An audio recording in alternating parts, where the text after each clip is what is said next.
만약 적이 30만이라면 당신은 언제 싸우시겠습니까? 지금 당장입니까? 아니면 끝까지 미루겠습니까? 오늘 우리는 위대한 승리보다 그 승리를 기다린 한 사람의 시간을 이야기하려 합니다. 살수대첩의 영웅이기 전에 전쟁을 늦추려 했던 남자. 을지문덕의 기록 속으로 들어가 보겠습니다. 구독과 좋아요 부탁드립니다. 영상을 만드는데 큰 힘이 됩니다. 을지문덕을 떠올리면 어떤 장면이 먼저 생각나십니까?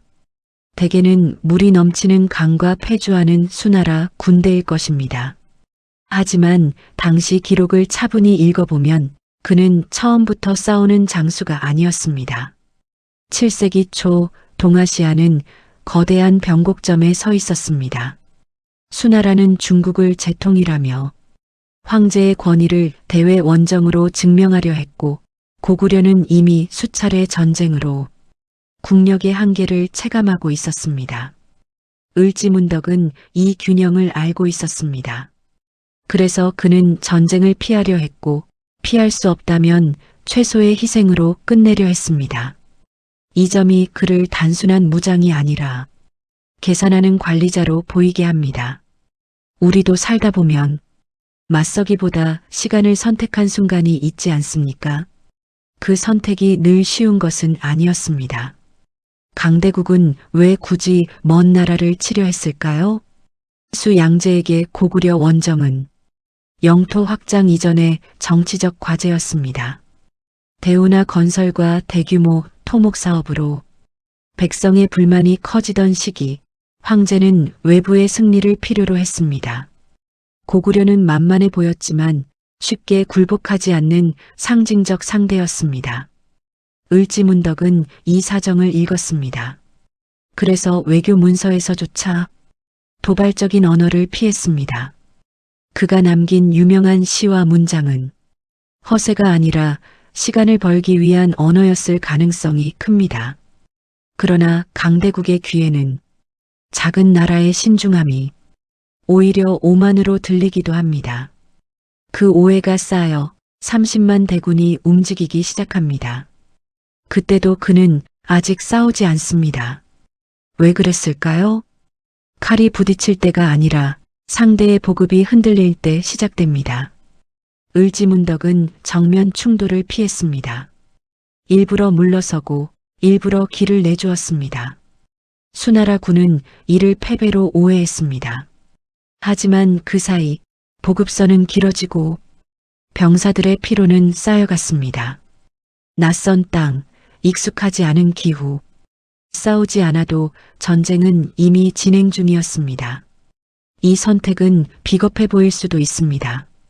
그러나 국가를 맡은 입장에서는 가장 현실적인 판단이었을지도 모릅니다. 우리 인생에서도 정면 승부보다 버티기를 택한 순간이 있지 않으십니까? 그 인내가 결국 결정적인 장소로 이어집니다. 그날의 물은 정말 우연이었을까요? 기록을 종합하면 살수대첩은 기적이라기보다 기다림의 결과에 가깝습니다. 계절, 강의 수위, 후퇴가 어려운 지형, 을지문덕은 서두르지 않았습니다. 모두가 강을 건너고 돌아갈 길이 막힐 때까지 말입니다. 전투는 짧았지만 그 전의 시간은 길었습니다. 이 장면에는 함성보다 침묵이 어울립니다. 하지만 이 승리는 고구려에도 상처를 남겼습니다. 전쟁은 이긴 쪽도 지치게 합니다.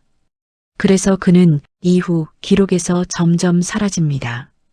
을지문덕의 이후 행적은 놀랄 만큼 적게 남아 있습니다.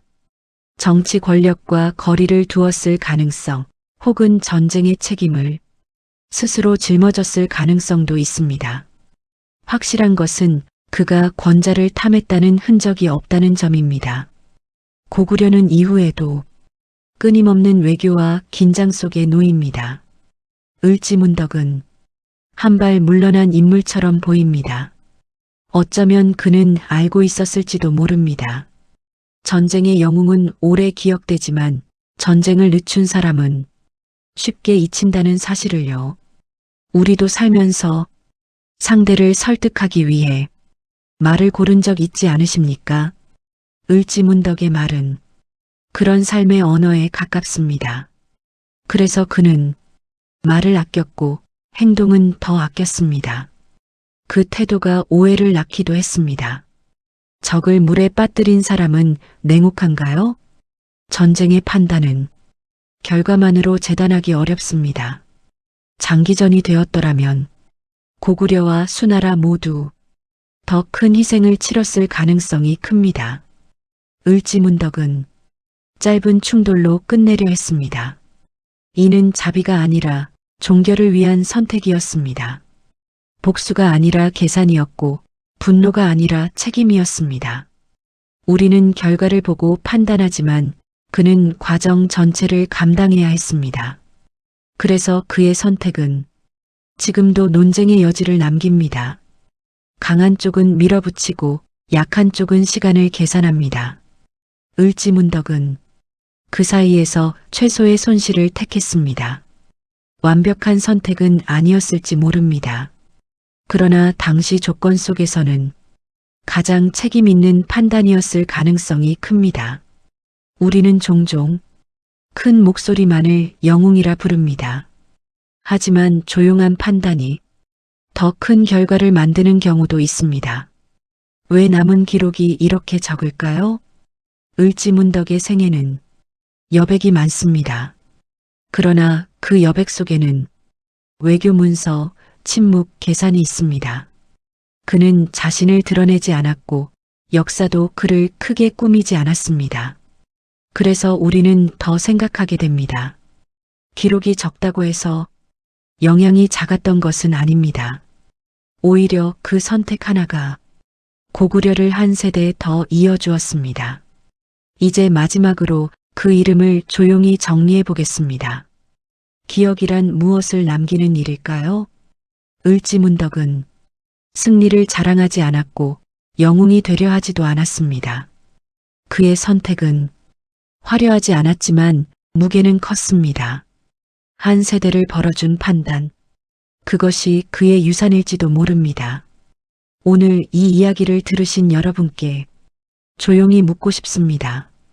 당신이라면 그 자리에서 어떤 선택을 하셨겠습니까? 을지문덕의 이름은 답을 주기보다 질문을 남깁니다.